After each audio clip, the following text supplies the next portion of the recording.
বাংলাদেশের বিচার বিভাগ যতটা স্বাধীন, এত স্বাধীনতা অন্য কোনো জায়গায় খুব কম উপভোগ করে। আপনার সুপ্রিম কোর্টের বিচারকরা সাংবিধানিকভাবে এতটাই স্বাধীন, যেখানে তাদের ট্রান্সফার, পোস্টিং, ডিসিপ্লিন কোনো কিছু সরকার হাতে নাই। কিন্তু সেই স্বাধীনতার অন্য রূপও আমরা দেখেছি। সেখানে আমরা দেখেছি শপথবদ্ধ রাজনীতিবিদ হতে। সেই স্বাধীনতা আমাদের দেশে মানুষের নাগরিক অধিকার রক্ষা করতে ব্যর্থ হয়েছে।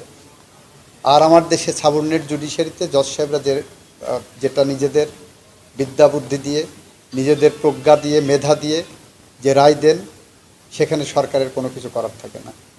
এবং বাংলাদেশে সরকারই সবচেয়ে বেশি আপনার মামলায় পক্ষ, এবং সরকারই সবচেয়ে বেশি হেরে যায়। এটাই আপনাদের মাথায় রাখতে হবে। যদি সরকার এত মামলায় না হারতো, তাহলে বলতে পারতেন যে সরকার তার সব মামলায় জিতে যাচ্ছে। স্টাডি করে দেখেন, সরকারের বিরুদ্ধে রায় বেশি হয়। 72 ঘন্টা ময়েশ্চার লক সমৃদ্ধ লিলি বডি ওয়াশ, শিয়া বাটারের গুডনেস স্কিন রিপেয়ার করে রাখে সফট ও গ্লোয়িং। দীর্ঘসূত্রিতার কারণ হলো কয়েকটা কারণ থাকে। এখন আমার দেশে প্রায় 45 লক্ষ মামলা পেন্ডিং। সেই তুলনায় আমাদের জজের সংখ্যা কম। আর যদি ফার্স্ট ট্র্যাকে যে আমাদের লয়ারদের সংখ্যাও কম সেই তুলনায়, যারা ট্রায়াল করতে পারেন। ন্যায় বিচার নিশ্চিত করতে গেলে একটা ন্যায় বিচার প্রক্রিয়ার সাথে অনেকগুলো ফ্যাক্টর কাজ করে। যেমন ইতিমধ্যেই আপনারা লক্ষ্য করেছেন, রামিসা হত্যা মামলায় কেউ কেউ বলছেন যে অতি দ্রুত যাচ্ছে, যাতে ন্যায় বিচার ব্যাহত না হয় সেই দিকেও খেয়াল রাখতে হবে।